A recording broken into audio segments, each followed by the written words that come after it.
Bismillahirrahmanirrahim. Assalamualaikum warahmatullahi wabarakatuh. Berjumpa kembali teman-teman di channel kita ya Mas Tio KDR. Kita teman-teman di kesempatan kali ini kita akan berbagi informasi kembali ya masih di seputar dunia pendidikan teman-teman ya. Dalam kesempatan kali ini teman-teman kita akan berbagi informasi ya yang mana nanti kita akan membagikan ada 5 informasi penting ya yang mana di sini ada batas waktunya ya. Jadi ada batas waktunya nanti sampai di 31 Januari 2025. Nah, nanti kita akan membahas ada beberapa informasi ya mengenai sekolah, terus dari siswa juga. Ini sangat penting ya. Siswa ini nanti ada 2 informasi penting untuk siswa. Nah, nanti kita akan bahas di sini nanti ada 2 poin yang berkaitan dengan siswa. Terus berikutnya ada informasi yang penting juga untuk tenaga honorer ya. Ini mungkin untuk teman-teman yang sudah mengikuti proses seleksi ASN ya di tahun 2024 kemarin. Dan juga ada untuk guru yang khususnya ya. Ini bagi yang teman-teman lulusan PPG ya. Jadi ada pendidikan profesi guru, nanti kita akan bahas juga. Nanti di 5 informasi penting tentunya ada untuk sekolah, untuk siswa, untuk tenaga honorer, dan juga untuk guru di khususnya PPG atau pendidikan profesi guru ya. Untuk itu teman-teman bisa simak video ini sampai dengan selesai dan pastikan semua datamu sudah oke ya, karena nanti ada berhubungan dengan pencairan dan juga lain sebagainya ya. Untuk itu teman-teman bisa simak ini sampai dengan selesai. Baik rekan-rekan semua, kita ingatkan kembali ya bagi kalian yang baru pertama kali ya bergabung di channel ini atau mungkin baru melihat channel ini, jangan lupa ya klik tombol like ya, silahkan klik tombol subscribe dan bunyikan lonceng notifikasinya ya, biar Anda selalu mendapatkan informasi pertama kali dari kami. Bagi kalian yang suka membaca berita, silahkan kunjungi saja di laman resmi kita mastiukdr.com. Di sini kita akan berbagi informasi ya, khususnya di seputar dunia pendidikan. Selamat menikmati informasi dari kami dan semoga informasi ini bermanfaat ya untuk kita semua. Oke teman-teman, langsung saja kita bahas ada informasi apa sih ya yang berakhir ya di 31 Januari 2025. Mungkin bahkan juga di akhir Januari itu baru dimunculkan ya untuk informasi ini. Kita akan langsung saja bahas teman-teman ya. Jadi mungkin nanti teman-teman bisa cross check datanya ya, apakah sudah sesuai atau belum, apakah sudah melaksanakan atau belum ya. Oke, yang pertama kita bahas dulu. Di sini ada ini khusus untuk di Jawa Timur teman-teman ya. Ini mengenai pengumpulan video senam anak Indonesia hebat. Ya, ini mungkin informasi ini tentunya untuk sekolah ya, yang mana di sini dari Balai Besar Menjamin Mutu Pendidikan Provinsi Jawa Timur ya, di Kementerian Pendidikan Dasar dan Menengah. Di sini kemarin sudah mengeluarkan surat edaran per 16 Januari 2025 yang mana di sini informasinya adalah permohonan pengumpulan video senam anak Indonesia hebat. Ya, ini mungkin teman-teman bisa cek ya edaran resminya ya di sini ya. Mungkin nanti teman-teman bisa cek saja, sudah kita upload ya di mastiukdr.com. Ini mengenai surat edaran permohonan pengumpulan video anak senam Indonesia hebat. Ini mungkin bagi teman-teman yang belum punya panduan ya, yang belum punya panduan terkait dengan penerapan 7 kebiasaan anak Indonesia hebat. Ya, di sini salah satunya kalau kita lihat adalah terkait dengan senam ya, karena ada bangun pagi, ada beribadah, berolahraga ya. Olahraga ini kan salah satunya adalah senam. Ada makan sehat dan bergizi, ya, ada gemar belajar, bermasyarakat, dan tidur cepat. Itu adalah mungkin bagi teman-teman yang belum punya panduan untuk penerapan 7 kebiasaan anak Indonesia hebat, teman-teman bisa cek ini. Nah, terus untuk surat edarannya teman-teman kalau kita lihat di sini dalam rangka mendukung program 7 kebiasaan anak Indonesia hebat dan kebugaran serta kesehatan anak usia sekolah, ini kami bermaksud mengadakan kegiatan dokumentasi video senam anak dengan tema anak Indonesia hebat yang melibatkan partisipasi aktif ya dari setiap satuan pendidikan atau sekolah di bawah naungan Dinas Pendidikan Provinsi Jawa Timur. Jadi ini untuk informasi sekolah ya di seluruh Provinsi Jawa Timur ya. Nah, di sini teman-teman untuk informasi berikutnya ya, ada 7 kebiasaan anak Indonesia hebat ya. Di sini yang diminta ya, di sini untuk jenjang SMA, SMK atau SLB ya, bisa dipilih salah satu. Ada durasi 3 sampai 4 menit ya. Nah, di sini kalau kita lihat, kita langsung saja masuk di poin F teman-teman ya. Jadi untuk batas waktu pengiriman ya untuk video ini ya, video senam anak Indonesia hebat di sini kalau kita lihat terakhir di 31 Januari 2025 ya. Jadi bagi teman-teman khususnya di Provinsi Jawa Timur untuk jenjang SMA, SMK dan SLB ya, tentunya segera untuk melakukan pengiriman untuk video senam Indonesia ya. Senam anak Indonesia hebat ya. Oke, yang informasi berikutnya, yang informasi kedua Nah, ini hubungannya dengan hal penting yang untuk siswa, teman-teman ya. Ini bisa untuk siswa dan juga untuk sekolah ya. Tentunya antara siswa, orang tua dan juga sekolah ini harus saling berkoordinasi. Yang mana di sini ada batas waktu pengajuan PIP ya untuk fase 1 di tahun 2025. Jadi kalau kemarin 2024 mungkin yang sudah dapat PIP ya, yang sudah mungkin dananya cair di anggaran 2024. Nah, di sini sudah ada lagi informasi ya mengenai batas waktu cut off Dapodik ini untuk PIP 2025. Jadi untuk pengajuan di tahun anggaran baru ya perlu dipahami teman-teman ya, bahwa untuk pengajuan bantuan program Indonesia Pintar ini dilakukan setiap 1 tahun sekali. Jadi sesuai dengan tahun anggaran. Nah, cuman nanti dibagi menjadi 2 fase ya, ada fase 1, ada fase 2 dan batas cut off-nya berbeda. Nah, di sini untuk batas waktu pengajuan PIP teman-teman untuk fase 1 ini tentunya sekolah harus koordinasi dengan siswa ya, apakah mungkin siswa itu memang benar-benar membutuhkan ya untuk diajukan bantuan apa tidak, atau mungkin siswa itu memiliki kartu Indonesia Pintar, mungkin punya kartu KKS ya, punya KKS atau mungkin punya PKH yang harus datanya yang harus dientrikan di sekolahnya. Ini kemarin kita sudah bahas ya teman-teman ya mengenai bagaimana sih cara pengajuan PIP dan lain sebagainya itu ya.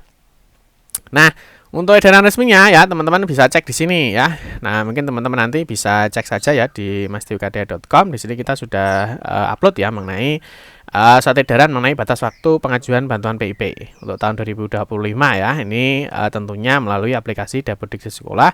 Ada beberapa data yang harus di cross check ya, atau harus dimutakhirkan atau harus diupdate. Nah, di sini kalau kita lihat teman-teman untuk sosialisasi ya, di sini untuk PIP anggaran untuk calon peserta didik atau siswa penerima PIP tahun anggaran 2025 yang digunakan untuk penyaluran PIP fase 1. Nah, ini adalah dari cut off Dapodik per 31 Januari 2025. Ini adalah untuk yang fase 1. Nanti kalau fase 2-nya ini biasanya setelah PPDB teman-teman ya. Jadi ketika sudah ada siswa baru ya, itu nanti di cut off di 31 Agustus 2025. Itu untuk fase 2-nya. Nah, kalau untuk fase 1 nanti di cut off di 31 Januari 2025.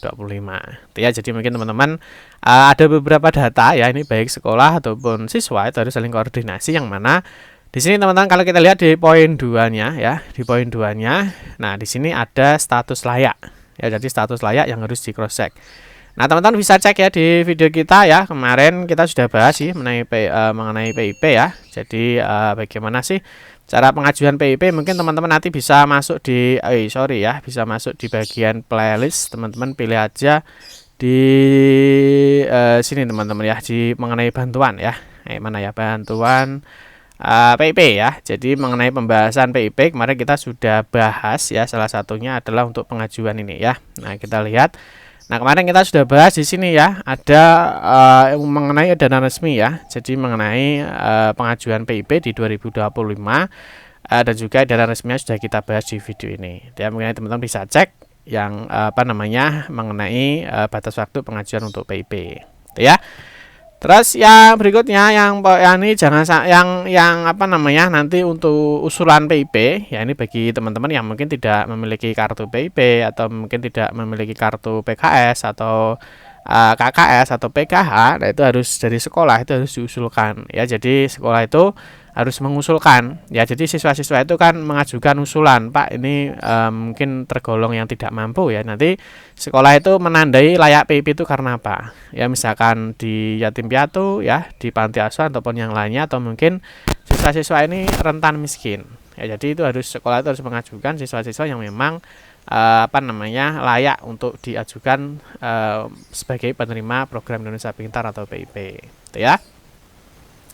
Di poin berikutnya, ini sangat penting ya, ini ada di poin 3 ya. Nah, kalau di 1 tadi ada video, yang di poin 2 tadi ada batas waktu pengajuan untuk PIP-nya.